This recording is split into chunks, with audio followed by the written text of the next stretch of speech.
welcome to Movies, Films, and Flicks. I am Mark Hoffmeyer, and joining me is a man who would definitely go back in time to 1357 to save me if I was stuck back in medieval France. It's Erik Hoffmeyer.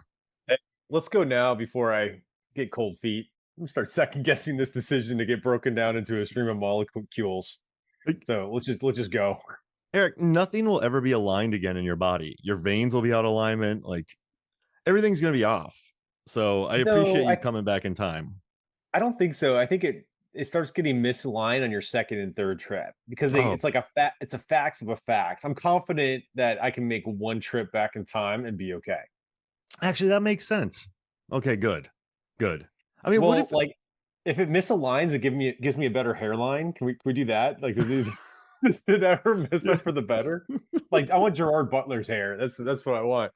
That's just too much hair for 1357. It's got so much bounce to it. It's just so Yeah, healthy looking. very healthy. It's kind of they're not back in time that they're only back in time for like 6 hours, so it never has time to lose its bounce. Like it just looks beautiful. I still know how they packed all that in 6 hours. In the book, it was like 40 hours that they had. So, Erik, I want to thank you for joining me because I've been wanting to talk about timelines since the MFF podcast started. I've long been infatuated with all the Trebuchet talk, the stack cast, the fact that Richard Donner tried to make a Goonies sequel with everyone just talking over each other all the time. Paul Walker just stomping people, and Michael Sheen talking about trebuchets and them night arrows. Like it's a movie that's long intrigued me. And now we're talking about it, so I'm very happy. Yeah, there's a lot to unpack here. There's the corporate side, the sci-fi side. There's the going back in time swashbuckler of like sexy scientists running behind enemy lines. I mean, it's a lot going on in this movie.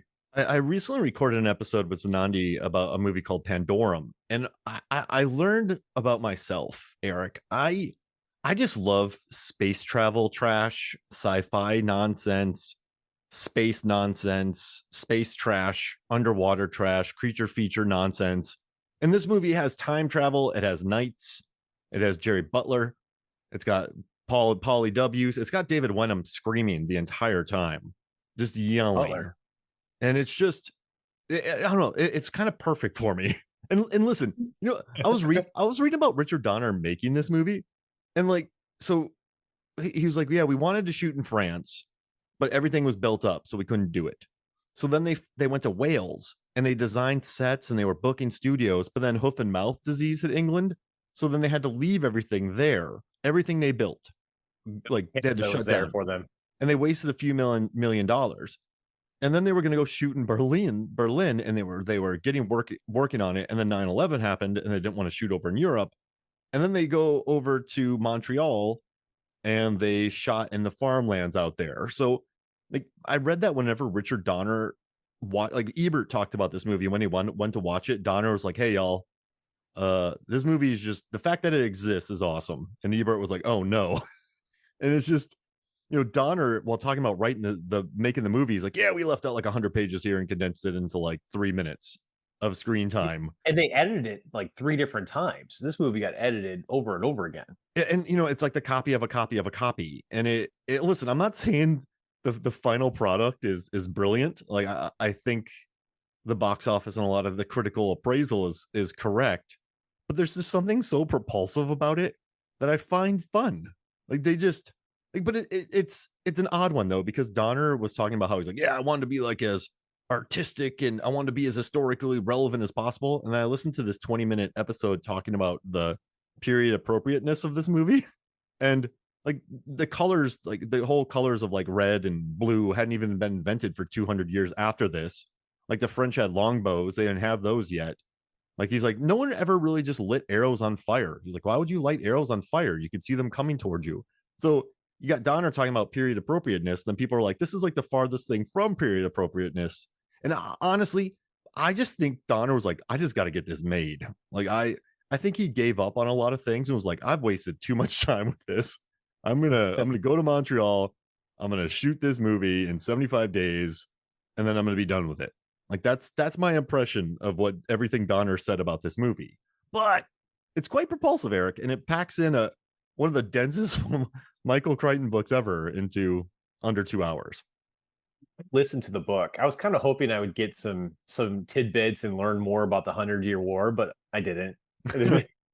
It's just sci-fi. I mean, you get what you get with Crichton. You get someone who's more focused on the technology, the underpinnings, and then the science, and you get like this phenomenally expensive, work that some corporation is taking on and getting too deep. So, yeah, it's not a historical book or movie in any sense of the way. So if you go into looking like that, you're going to be disappointed. But if you go in more for like action and you go in more for like a touch of science, then I think you'd be more satisfied. I mean, he said it himself. On that interview you sent me, he's like, it's somewhere in the middle.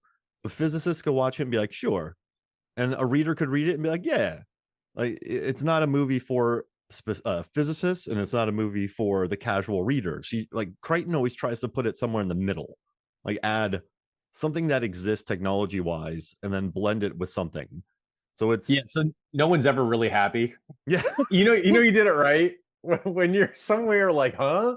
Or like that could never happen. Somewhere in that middle ground. you know what's funny too?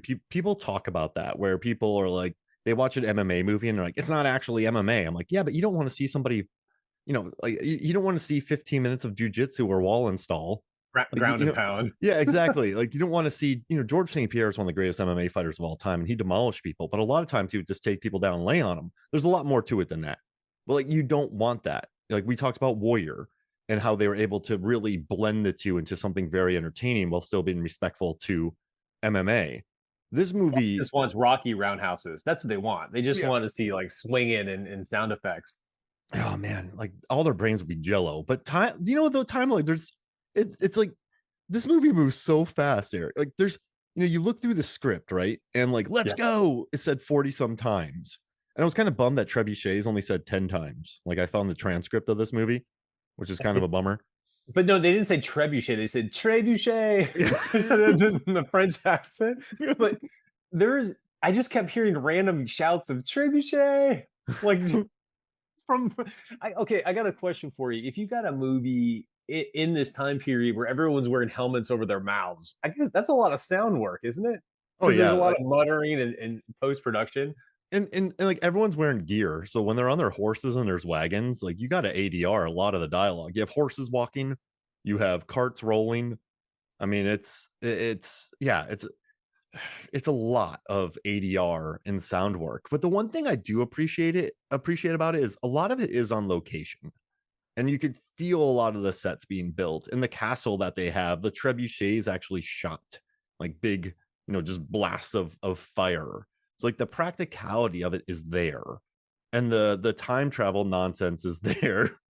But it's just he went my main complaint is the Goonies. Like I remember watching this back in the day and I was like, something's weird about this movie. And then Donner talked about how he made it Goonies-esque, and I'm like, oh, so he tried to go back like kids talking all over each other, but with timeline, and they're Does scientists. it add to the stress, the tension when you got a lot of people shouting?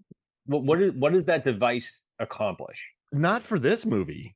Uh, No, I'm talking general. Generally speaking, why? Why would you have that? well, like there's that joke about Liam Neeson. Let's go. There's no time. There's no time. It's just let's go. Like we gotta go. We gotta move. We gotta move. But the entire film of that, like I think he was really trying to make it propulsive. I think he was trying to make it like let's go. Let's keep the energy up. Let's move. Let's move. I mean, Paul Walker did an all time. He can freak out like the best of them, and he can be harried with the best of them. But it's like it's interesting when Jerry Butler's in the lake or in the river floating down the river and the movie slows down, you feel it. Like you feel it a lot when he's with Lady Claire. Whenever the movie slows down, it just it hits you hard. But yeah, I think he was just trying to kind of make it fast and make it like energize it and give it work, like make it work for the kids. He even said that Paul Walker was created for this movie, and he's like, yeah, because he's just a good looking kid and they wanted him in it. The fish out of water look, like Yeah. Surfer guy, Middle Ages. 'Cause that's what I was wondering. Because in the book, he was actually a grad student who was into this stuff. And so I think they just cast him for that fun extra kind of relevance for that time. And he was mad. He wanted Jerry Butler's role because he's like, that's the main role. And then Jerry Butler was mad because he trained a lot for it. But then Richard Donner's like, no, in the book you're tough, but I don't want you tough in this movie. So then Jerry Butler didn't get to do much fighting in this film. Jerry. Okay, at first I was like, "Who's Jerry Butler?" And now I realize you're saying Gerard Butler. Yeah, I just call him Jerry. I don't know I'm why. like, wow. I'm like, "Who's Jerry Butler?" Or I could call him But G Butts if that works too. yeah, that works. But and he was a badass in the book. He was into Yeah. experiential archaeology, so he actually did jousting and broadsword fighting in his spare time in tournaments, and all these skills came in handy when they got sent back in time. He actually did some jousting in the book. It Wow. was good. Yeah, it was pretty funny. But yeah, he was a legit badass. I mean, he was awesome. And then this movie, he's just running, and he makes him. It's just I'm serious, Eric. I've been watching some movies lately, and I think like there's a movie called Poseidon that we talked about in the Deep Blue Sea podcast, the Kurt Russell remake. And I think every day they were just worried about surviving because there's massive tanks and electricity and water, and like every day was like we don't have to really have a script. We just got to get through the day. Like they never got to think about characters. So I think that's what they were doing with this movie too. I think Donner was just Man, like, I need it's to like the Hobbit exercise. trilogy too. Yeah, he's like, I need to exercise this idea. Well, the thing about the Hobbit trilogy is I'm convinced that Peter Jackson did it just to keep the New Zealand film industry booming for several years. Well, he kind of stepped in because Guillermo del Toro Yeah, pulled out, dropped out. right? Yeah, he dropped out. And then he's like, I'm gonna go from 2 movies to 3. Let's stretch And this. I'm gonna add a love triangle, and I am just gonna put a lot of money into the pockets of New Zealand natives while we make these movies, and they all make $1 billion, so everyone's happy.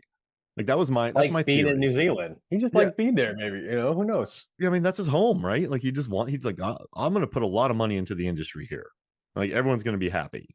Like that's kind of my theory about the Hobbit movies. Whereas like this one, I love Montreal. I was just in Montreal. It's beautiful. Donner was probably like, Us. dude, Montreal's the best. Like Megan was Hey, like, we could live here. yeah, they have a surprisingly good wine industry too. If you go to some of the vineyards outside of Montreal, they're fabulous. Oh, I like the IPAs. They were good.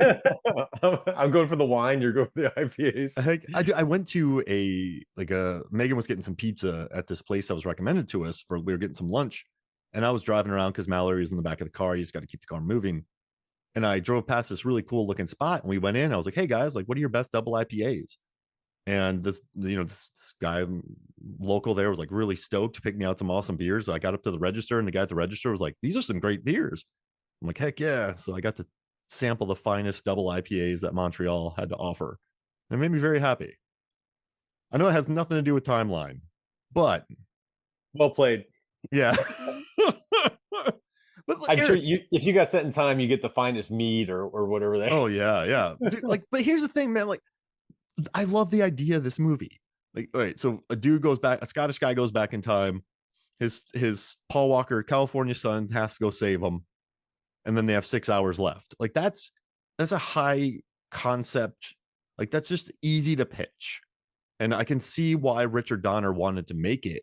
And with his track record, why not? Like the guy made Superman, the guy made Lethal Weapon, the guy made The Goonie. Like he had hits, and he had just made like Lethal Weapon 4, which was giant. So all in all, this movie was kind of a home run, but I think the problem was just paring it down to its essence. It doesn't have a clear focus. Like Michael Sheen is in there, then Martin Koskis is in here, but then I feel like Francis Too much. O'Connor is in there, and then like the heroes actually fail, but then there's an explosion, and then they're like, oh hey, the hole's opened. So it's just Better it's all suited for a TV show. I mean, there's so much science in this and so much like talking and experiential. Like this would be a great TV show if they ever revisited it. yeah, give it 6 episodes, right? Give it 6 50-minute episodes or 4 50-minute episodes. Do a BBC show and do 3 50-minute episodes. Or Hey, like time travel is all the rage right now. I mean, yeah. it's like so I was watching it and I'm like, it had movie had its flaws, but it was kind of ahead of its time at the Mm-hmm. same time. I mean, they talked a lot about a lot of the concepts that Marvel went into with this latest installment of the metaverse in terms of like time travel, quantum physics, and they actually tried to offer a semi-scientific explanation of it in the book. So I know that that's kind of hard, but I could see this thing coming back. I really could. Do you think this movie's too propulsive? Because Yeah. as soon as they arrive, they're in a lake and they're like, whoa. And then, The editing's manic. It's yeah. manic editing. And then the British troops are trying to kill him, but then the French come out of nowhere. Then Jerry Butts kills a guy. And then like it just everyone gets split up and then everyone's yelling on top of each other. I think if someone just took a deep breath and said, listen, they made Jurassic Park. That was success. That worked. I think Sphere worked. I know a lot of people don't like it, but I think it still worked. Like I think I love 13th Warrior. So I mean, like if we just take a deep breath and we think about it, we can make this work. But I think the core concept of it and the kind of idea of every second has to be manic worked against it because I don't think it was organic. I think Donner's like the kids will like it if we make it manic. Like I think if he thought about his Superman movies or he thought about his Lethal Weapon movies, then I think it would have been better. Yeah, That I think being it's a trade-off. It's a yeah, trade-off. It's like manic energy on one side, or do you have time to let it breathe and try to foster a greater sense of wonder about the technology and the wonder of the experience of being back in that time of the world? and listen, you and I are archaeologists, right, Eric? We're the Hoff twins. Sexy. Yeah, We're we're sexy. Okay. the section. Yeah, we're the Hoffmeyer brothers, and we're in France, and we're just in it. We're talking to grad students, and we're doing tours, and our hair looks like Gerard Butler's, and we're just actually he and Paul Walker both have very fluffy hair in this movie. But yeah, we're just fluffy hair. We get sent back in time, and we've lived our whole life studying the past. We're not going to just be like, okay, let's go save Billy Connolly. I'm going to be like, holy crap, man! Like, look at the sewage system. I was wrong about that. Like, there's going to be just, hey, should we worry about the Black Plague because it was still kind of kicking? Like, it's over, but it's still kind of kicking around. Like, should we stay away from these people if we have a cold? Like, why? What? And I know the book talks about the language a little bit more, but it's yeah, they ditched all that. Just be like, let's go. And Paul Walker's like, we have 600 years of intelligence on these guys. We can kick their butts. um, Well, I uh, think it'd be great how much taller we would be than everybody. I mean, we're both clocking in at 6'4". The average height, I think I looked it up, was like 5'6". But I think I would get my butt handed to me in a fight because like they're just like when we go to Iowa and like we shake our cousins' hands and they're like really powerful because they're actual farmers. yeah. You're like this guy would like kill me in a fight, you know? That's what I don't know. I'm bigger, but I don't know if I could best these guys in strength.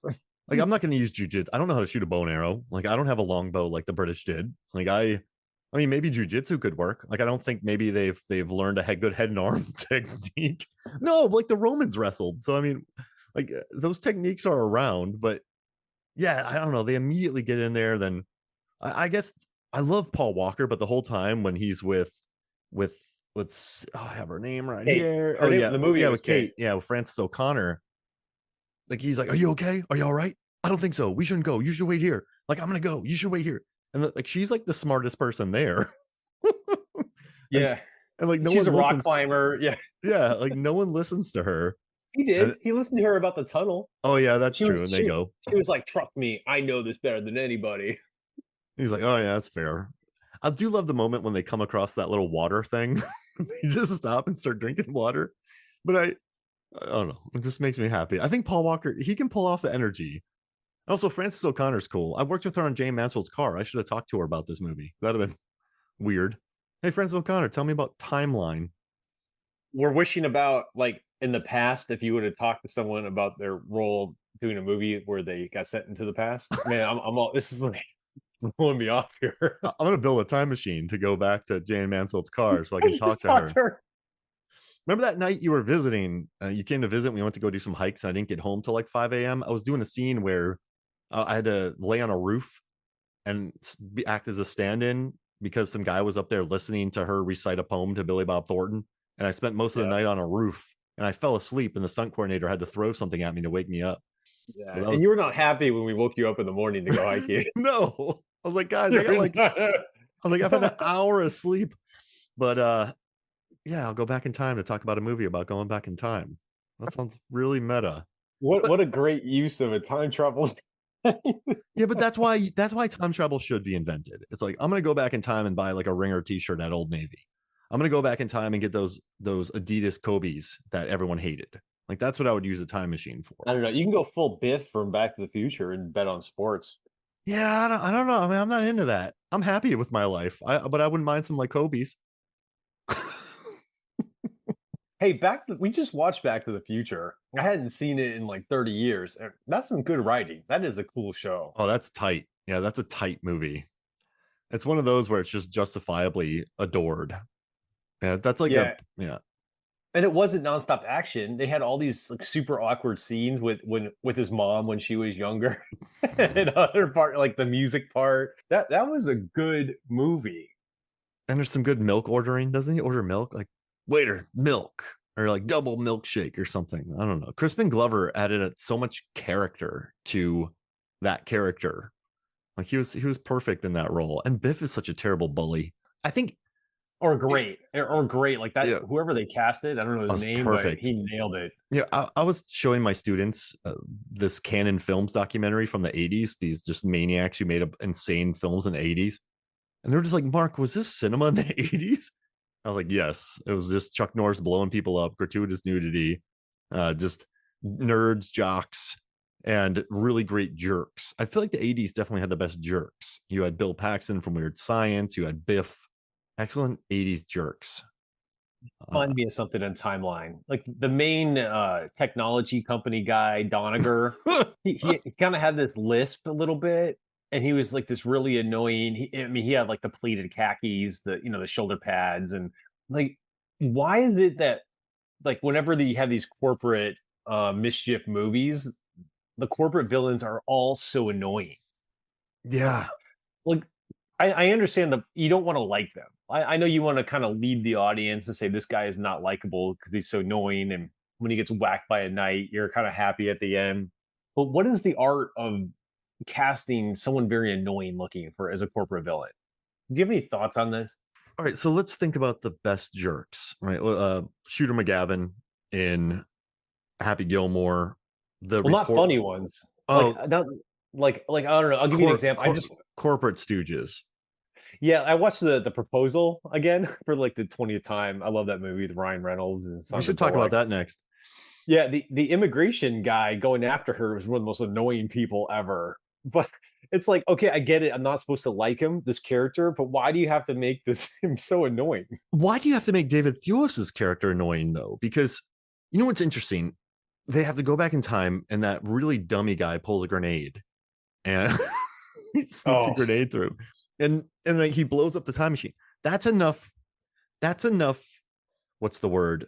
Drama there. So you have people back there trying to fix it, and then you have people trying to get back, and they have a timeline. Oh, geez Louise, I didn't mean to say that, but they have a timeline. That's enough drama. You don't have to add an angry guy who pushes someone over a clothing rack and kills his buddy.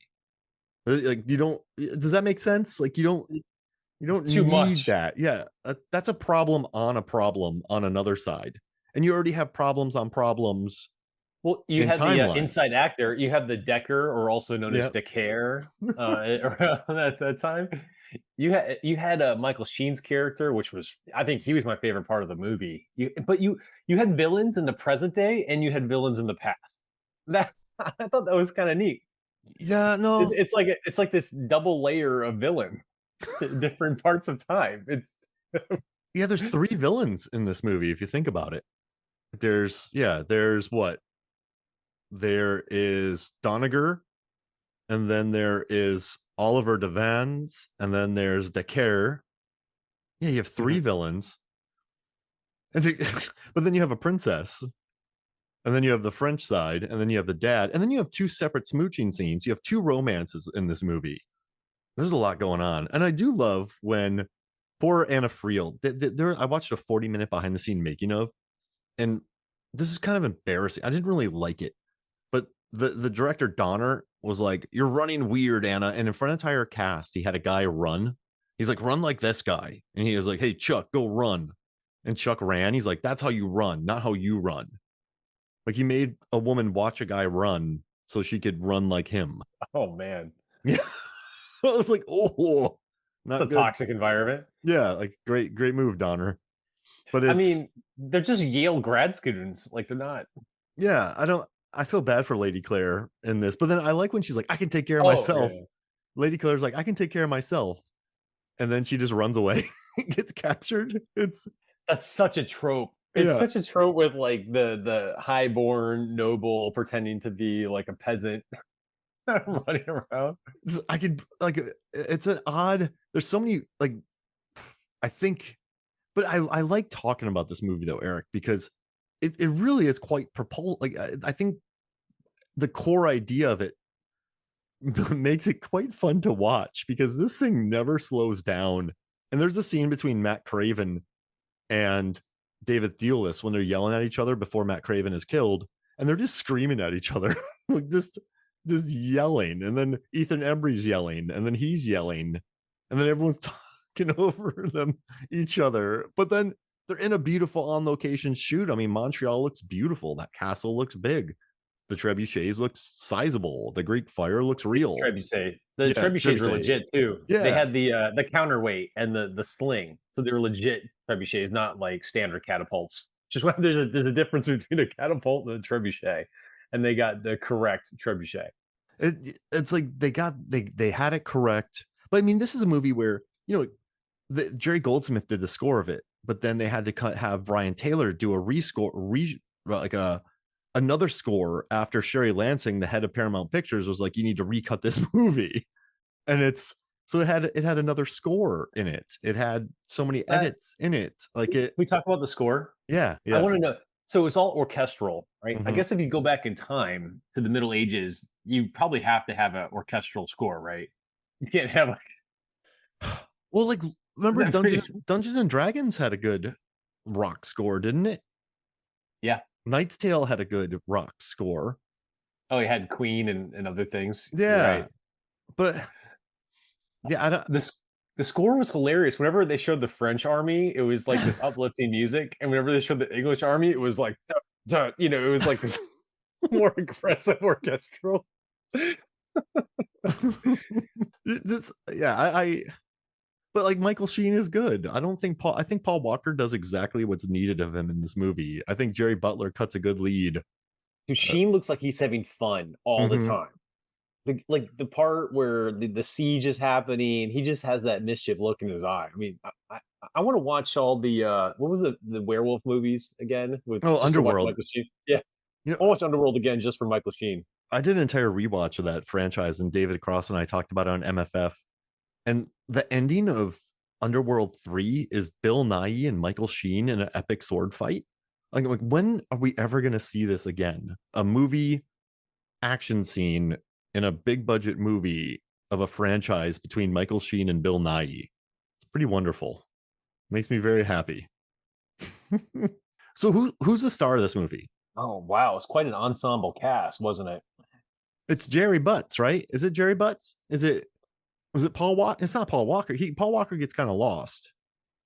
The most interesting character by far was Michael Sheen. Yeah. He's like, who are these idiots around me? Like, I got Greek fire. This Well, the if care really screwed me over. well, let's rank it. I would put Claire over Paul Walker's character, Chris, because she's the rock climber. She's the one that discovered the tunnel, which led the French to victory. But then Yeah. you have Gerard Butler, who decided to stay. He's the one that helped them understand the environment, did a lot of the talking. I don't think there was a clear cut star. It was Gerard Butler's character in the book by far. Does that hurt the movie? Maybe. I don't know. Yeah, that's a What big. what would what would hurt it? Like just not I knowing don't who know, to just root like for, not having a clear cut person to follow? because I don't know. It's just there's just so much in this movie that maybe it would have been helped with a lead. Like they bring poor Francois with them, and he gets slaughtered. You get Neil It's Michael McDonough. Crichton. Like That's yeah, Michael Crichton, man. Like all the extras get whacked. yeah, Like I just watched Congo the other day, and only 3 people survived that expedition. All the guides and all the non-essential characters get whacked in every dead. single Michael Crichton movie. I mean Jurassic Park too. I mean the guide, the guy who's Hmm. from Africa, the wildlife expert, whacked. Everyone gets whacked. put down the sesame cake. That scene when Laura Linney though and Ernie Hudson are blowing up rockets with flare guns while they're in an airplane. I'm like, this is peak cinema. I love this Yeah. so much. Like Ernie Congo was a Hudson, better movie. Congo like, was definitely a better movie. oh It was yeah, just dude. it was tighter. I mean, the performances by Ernie Hudson, I'm like, he surprised me about all the charisma that he had in his role as their guide. That was Yeah. really, really interesting. I want him to have his own movie. Like she and Laura Linney just going around the world blowing people up. That would be awesome. Because she puts the diamond into the laser and just starts destroying all the All apes. the gray apes. Yeah. Yeah, who are just kind of minding their own business. And she just starts obliterating them. Ernie Hudson's cool. That was a He spiteful shot by Laura Linney. She's just like, all right, come get some. just Just laser cut. lasers the crap out of them. Amy's drinking martinis, or if you've watched Shorzy, martinis. But I, yeah, Congo's. I think in the power rankings. So I've talked about a lot. This is my fourth Crichton film I've actually talked about on the podcast, and I think, I mean, Jurassic Park, whatever. You don't even need to have that in the argument because that's just like number one. But I love 13th Warrior, man. I think it just looks beautiful. I like Congo a lot. I like Timeline. We're talking about it. With the 13th Warrior, the things that stand out is just the power of the characters, how strong they were, Yeah. and then the heroic ending. That was a good one. And also, I love the set. Like John McTiernan directed it, and the sets they built. Like I know towards the end, Crichton was directing one unit, and McTiernan was directing the other, but it looks great, and the speeches are cool, and the production design is great, and I just love One Against Many movies, and I think that's great. So yeah, I mean, I don't know, I like all three actually. I'm just gonna stick with that. But yeah, 13th Warrior. If you had Eric, which one would you take with you to a desert island? The only movie you could have: Congo, Timeline, or 13th Warrior? Oh man, do I have to pick? Yeah, that's the only movie you can take with you to a well-stocked island where you'll be totally fine, but it's the one thing you have to watch. I think Timeline would annoy me after a long time because it's uh, but like 13th Warrior would be too depressing. Like I don't want to see all these like crazy battles and things all the time. That would put me in a dark place. I'm thinking Congo. Yeah, that's probably not a bad pick. You get some humor in there. You get sesame cake bits. You get Tim Curry's accent. Though everyone knew Tim Curry was up to something. Like the moment you see him on screen, like there's no question this guy is up to something with this like fake accent that he had. I love it. That's a funny casting move. You know what's interesting with Timeline? There really are no twists. Like there's a guy back in time, but it's a very much so like, hey, we're back in time. This blew up. We have 6 hours. We have to fix this. Like there's no super twists in this movie.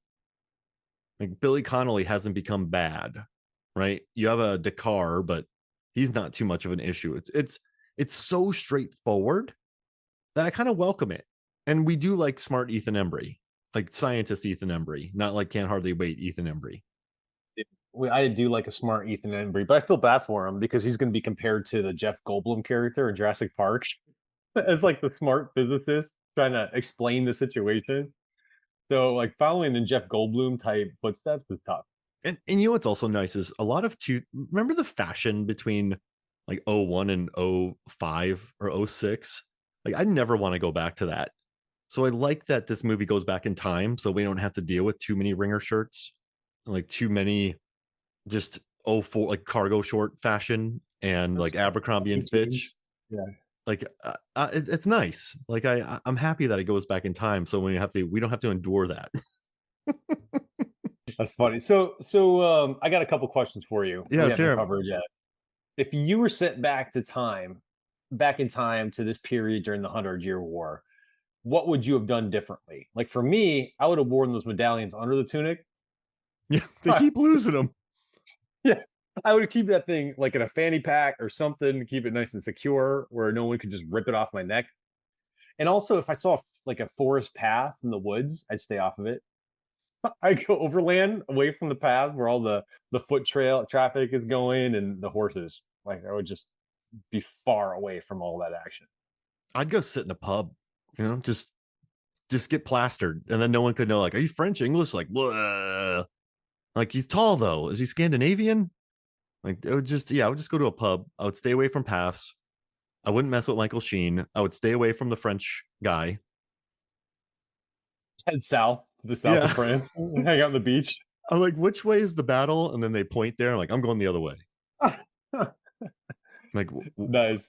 yeah, no, that's what I would do. Because no one would know what like America is yet. I'm from America. Like, where? You know, the provinces over there. Like, wait, what? Like, yeah, that's. I would just find. I would just try some mead, Eric. Sounds good. That's about right. Like, I would slap some mud on my face. I would get a frock, and I would just try to blend in. It's a Not terrible make plan. waves. That's Yeah. it's a terrible plan. So you would never get back is what you're saying. Like Yeah, Mark would I be would just gone because he wait. just wandered. Like, I would just look at my watch and just go, all right, we got 10 minutes. I'm gonna try it. You know what I mean? Like, I would go hang out in a field. I would go hide under some. I would make sure I'm in a field where no horses could smush me, and I would just run and check every 10 minutes. And then I would like, because there's a timer on those things, so I would just go to a spot and keep pressing it. That would be my plan. Because That's if they didn't destroy it with a grenade. Although I will say, like taking weapons back with me is a logical move. Like I wish I had like a gat if I went back in time. like Time Cop, that dude brought a machine gun and robbed gold. No one's gonna look at that and be like, oh, this is how it works. Like they're not gonna, like if there's no bullets and bullet casing and like maybe they could, I don't know, maybe the world would change, but yeah, I don't know. I'd at least bring like a switchblade with it. Gotcha. Yeah, I'm telling you, Eric. Like, yeah, I wouldn't want to get messed up in their big war. I'd probably go to the Yeah. monk's temple and see if they have some like mead. I'm like, is there a tunnel here? I'm gonna go hang out. Like that would be my thing. I'd be like Mitch Hedberg. I'm just gonna go hang out and wait. If you get lost in the woods, just build a house. Yeah. Like they find evidence of me later on. Just I tag all the castle walls like fart. I'm like, oh, there's Mark again.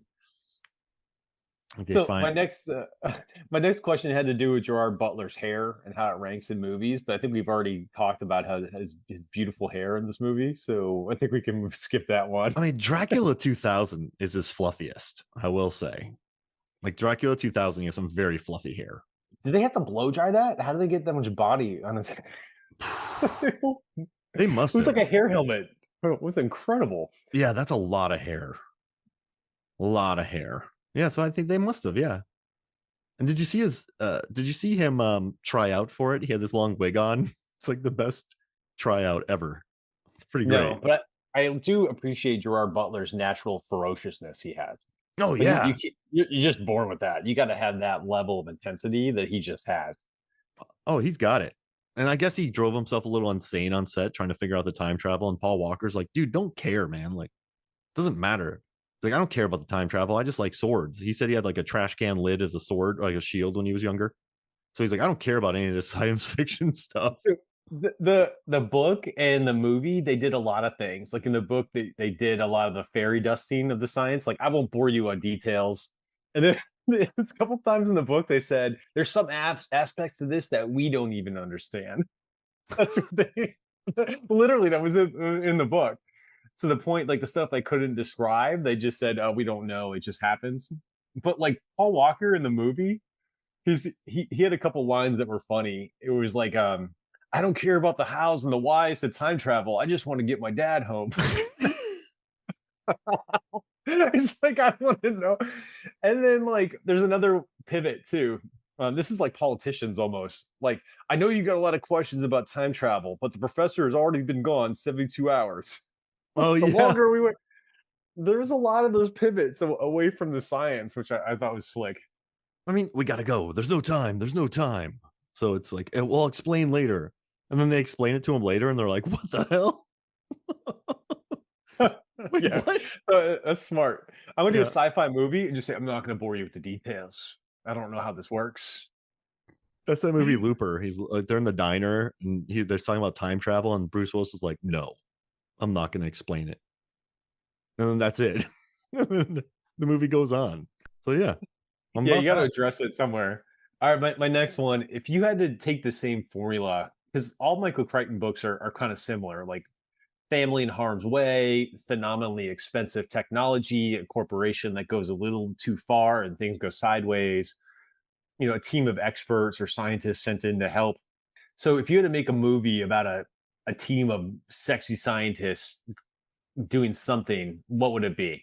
How Well, would you what would you do to like what kind of movie would you make using this formula? I feel like Deep Blue Sea's already been made, so I'll have to switch it. And the Meg has already been made, so I can't do that. Right, those are both teams of scientists, Yeah. right? So Studying the sharks. a bunch of sexy scientists find a company that is mutating sharks in the caves of Hawaii. Yeah. And then they have pens down there with mutated sharks.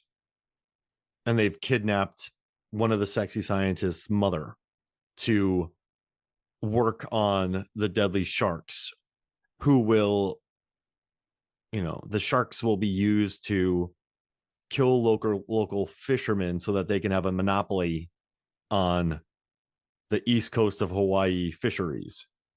And then the sexy scientists go to Hawaii and have to battle cave sharks, funded by a billionaire. Or underwater cave sharks. Yeah, Oh, underwater cave sharks, and it's funded by a billionaire. nice. Yeah. I don't know. I was thinking like sexy scientists going back to the 60s to solve the unsolved questions around the JFK assassination. Oh, that's good. Like, you go back in time and like, let's see what happened. Like these experiential historians with the mafia and the lone shooter and the grassy knoll and all that. So I'm battling genetically modified sharks, and you're figuring out the mysteries of life. Hey, they both have potential. All right, my next question is how would you describe this movie in 10 words or less? Sexy scientists get stuck in 1300s France. Sexy 21st century scientists get stuck in 13th century France. Trebuchets. That's it. Yeah, I like that. That works for me. That's good, man. Mine was probably simpler. Just Yale students behind enemy lines. That's probably like the best I could do. Just Owen Wilson's just running. It should have been a behind enemy lines. That's a movie where the propulsiveness works. Like he's like, I'm behind enemy lines. I got to get out of the enemy lines and into Gene Hackman's helicopter, and I'm being chased by a sniper. That'd have been good. I mean, you know what though? Why? Like, if that guy knew that people could come back and he knew where they came back, he could just be like, listen, I know people are coming back in time. This is where I came back. This is why I have soldiers here.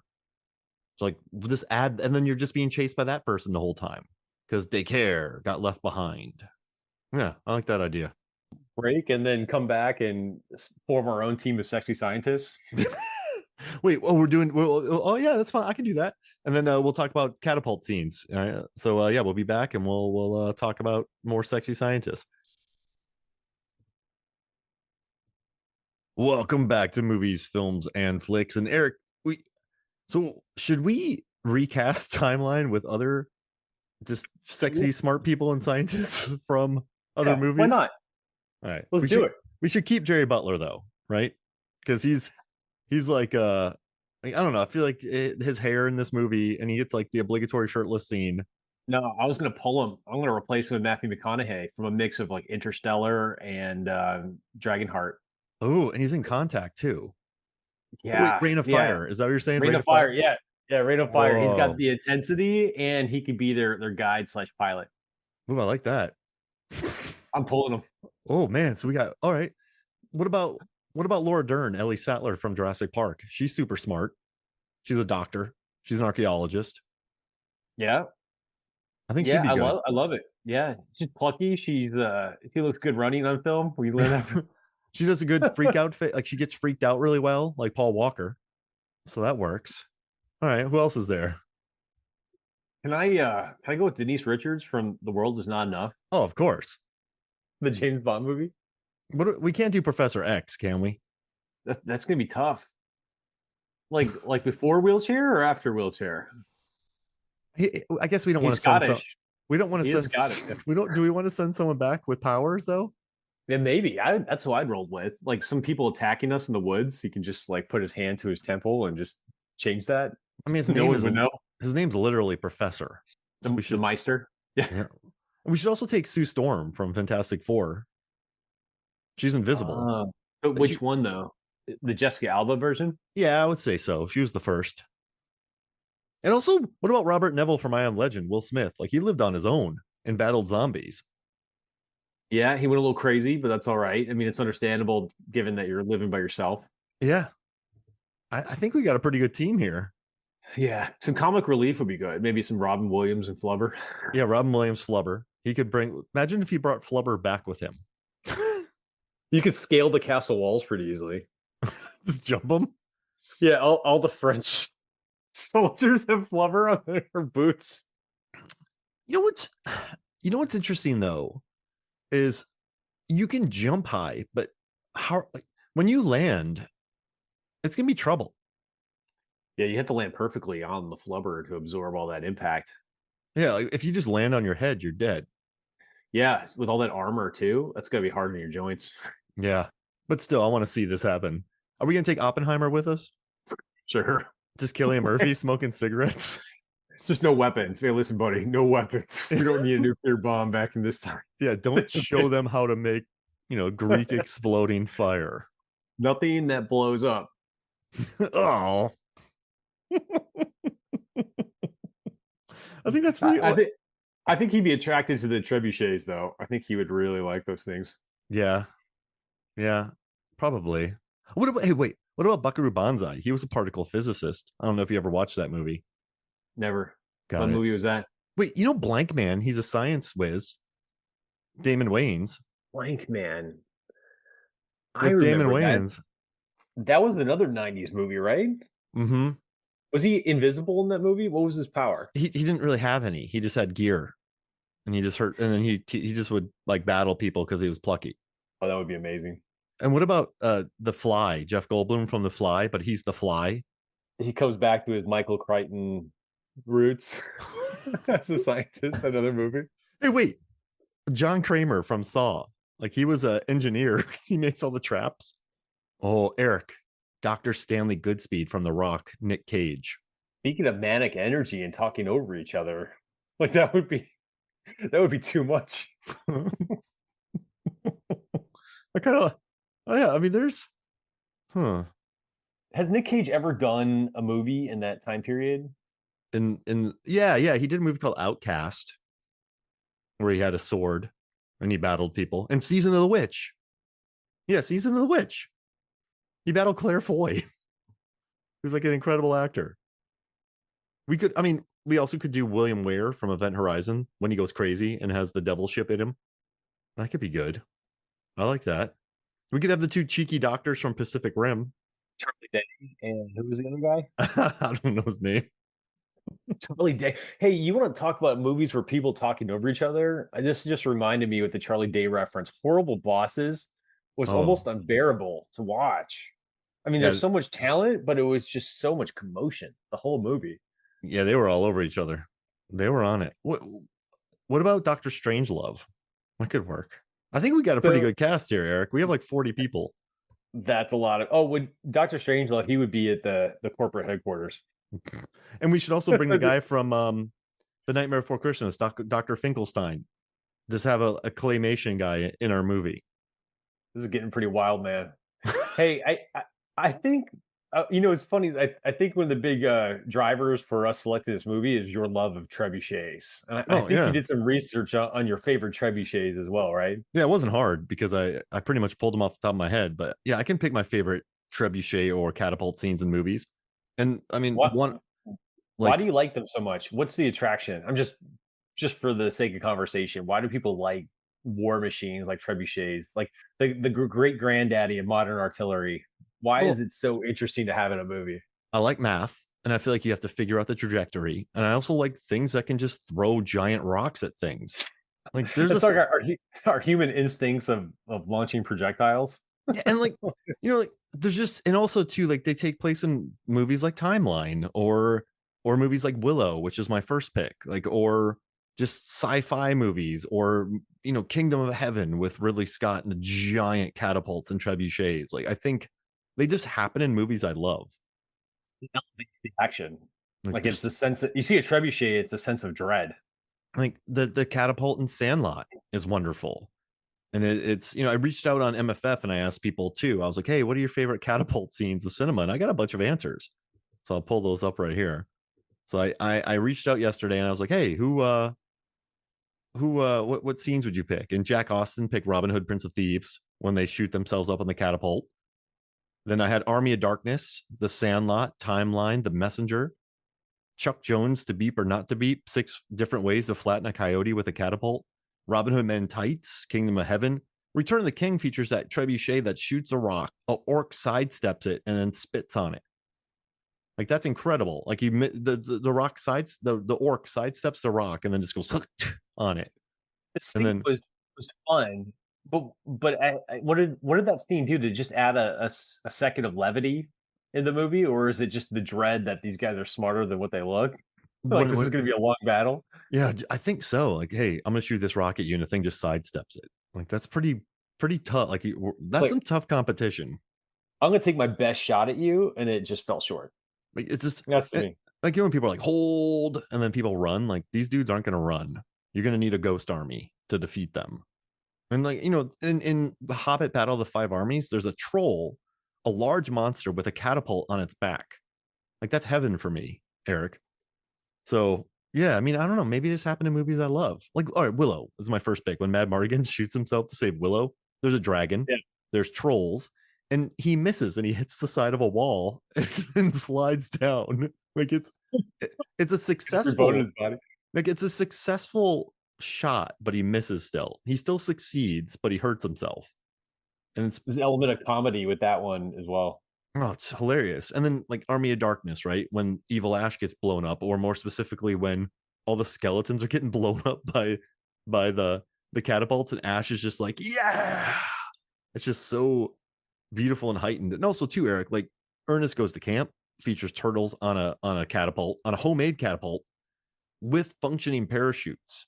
So Ernest builds a functioning catapult out of homemade items, and he packs turtles with parachutes that actually engage, which then they attack the construction workers.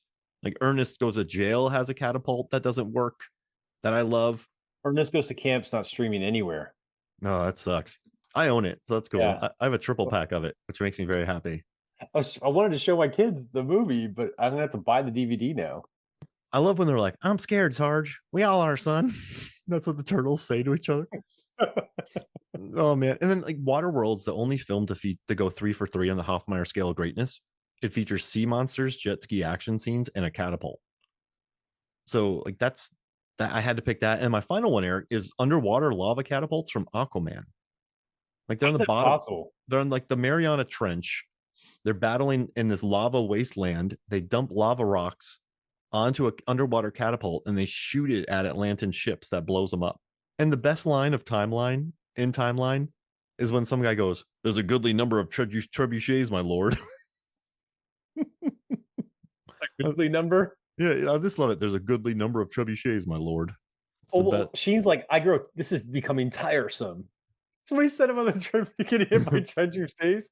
He says this is growing tiresome. Oh man. Dude, there's some really bad lines in there too. Like one was like, "This is a fantastic thing for an archaeologist." Going back in time. Oh man, the other one too is when they had Chris Paul Walker's character talk about how he's not interested in the past, and how Gerard Butler was like, "The past is where it's at." Oh, jeez, past is where it's at. Like I just they've definitely had that conversation before though. So it's like it's just Paul Walker complaining again. Like you're in beautiful France. Like you're in a gorgeous location and you're just hanging out. Like it'd be cool out there. I wouldn't mind hanging out with my dad in that area. Like it doesn't seem boring to me. Oh, and plus he's got the love interest there. It was Yeah. funny in the book that didn't really happen. In the book, he was kind of a nerdy grad school student, but then throughout the book, Kate started being once he got into fights and they went through a lot of stuff together, she started looking at him differently back in time. She's like, "Oh, he's actually pretty cool." Oh So no, that's so how that went down. he could take care of himself. Yeah, Yeah. he had a big arc. He probably had the biggest arc out of all of them. What's Paul Walker's arc in this movie? He learns to like history. I don't I don't know. Yeah, he doesn't really have much of an arc, does he? It was nice seeing him on screen though. Whenever I see Paul Walker, it's like, oh man, I miss that guy. I enjoy seeing him, He had a great watching him on energy, screen. man. Like he had a great energy. Like Yeah, I miss him he on screen. reminds me of a normal. He seems like a normal person that does acting. That's what he reminds me of. Like just a normal. I mean, he's a good actor, but he just reminds me of being aggressively normal person. And, you know, everyone on set loved him too. I know everyone that worked with him said he was the best. If he was at a movie, like if he saw you at a movie theater and you were watching the same movie, he's like, "Hey man, can I sit next to you and hang out?" Like he wouldn't talk, but like, he's like, "Yeah, I'll sit next to you if you want." Like he was just cool. Like he didn't treat people like peasants.